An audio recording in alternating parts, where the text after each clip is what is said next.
I waved to the man who stalked me every night. I wish I hadn't. Every evening at precisely 10 p.m., the man appeared in the window across from mine. I first noticed him on a foggy October night.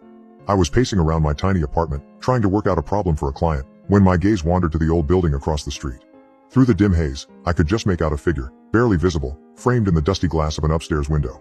At first I thought nothing of it. He was probably just a neighbor, taking a quick look outside. But the next night, at exactly 10 p.m., there he was again, standing in that same spot, staring into the street.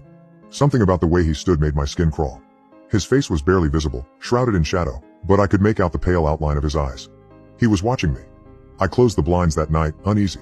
But every evening after that, no matter how hard I tried to ignore him, I felt his presence. Curiosity, or perhaps a growing sense of dread, got the better of me.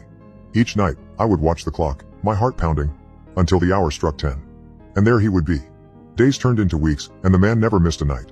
Always standing in the same spot, in the same eerie, unbroken silence. He never waved, never moved, just watched, as though waiting for something. One night, I decided to wave to him. I wanted to see if he'd respond. As soon as the clock hit 10, I pulled back the blinds and raised my hand, hesitantly, toward the window.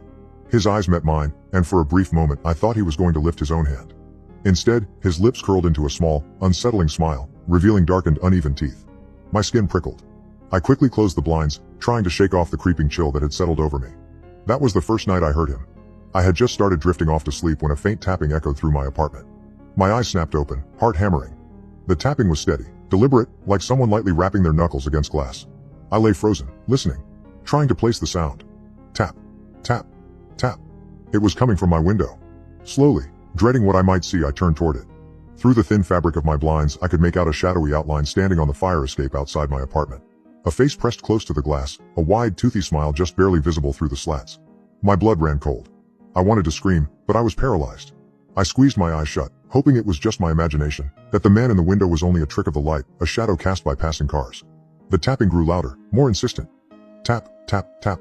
Somehow I managed to bolt upright, grabbing my phone and dialing 911 with trembling fingers. The dispatcher answered, her voice a steady anchor in the dark. I whispered, terrified he might hear me, that there was someone on my fire escape. Within minutes, I heard the wail of sirens. I didn't dare open my eyes until I felt the reassuring presence of the police officers.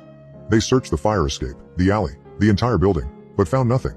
No footprints, no fingerprints, nothing to indicate anyone had been there at all. The officer suggested it was just a nightmare, a figment of my imagination.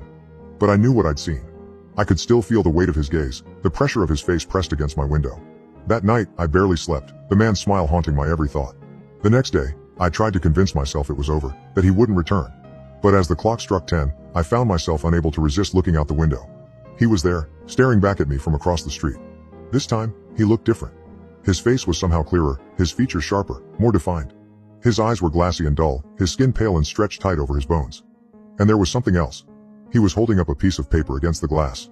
It was a small, yellowed scrap, crinkled around the edges. I squinted, trying to read the faint scrawled words. I'm watching. I stumbled back, heart racing. But when I looked again, the note was gone. The man was gone. The window across the street was empty, as though he had never been there at all. For days I waited, dreading the hour of 10 o'clock. The silence gnawed at me, filling my mind with dread. But after a week, when he didn't reappear, I began to hope that maybe it was over. One night, weeks later, I was drifting off to sleep when a loud knock jolted me awake. I froze, straining my ears, praying I'd imagined it. Knock, knock, knock. The sound was coming from my front door. My heart raced as I forced myself to get up, creeping slowly toward the door. As I got closer, I could hear something. A faint rasping whisper, barely audible through the thick wood. Let me in. The whisper was dry, hollow, like dead leaves scraping against pavement. I backed away shaking. I turned on every light in my apartment, trying to drown out the darkness, the growing terror that filled me. The knocking continued, steady, rhythmic, unyielding. Let me in.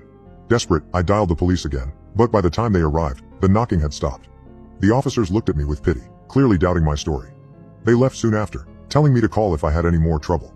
For hours, I sat in silence, barely breathing, waiting for the knocking to start again. But it didn't. I never heard it again. A few days later, I noticed the building across the street was empty. No lights, no movement. It was as though the place had been abandoned. Curious, and maybe a little desperate for closure, I went over to ask around, hoping to learn something about the man in the window. The landlord, an elderly woman, looked at me with wide eyes when I mentioned him. No one's lived there for months, she said, her voice barely a whisper. The last tenant, well, he disappeared. The police never found him. The only thing they found in the apartment was a note left on his window. It said, I'm watching. Her words chilled me to the core. That night, as I lay in bed, I realized something. I could still feel his eyes on me, watching from somewhere unseen, waiting for the moment I'd let him in.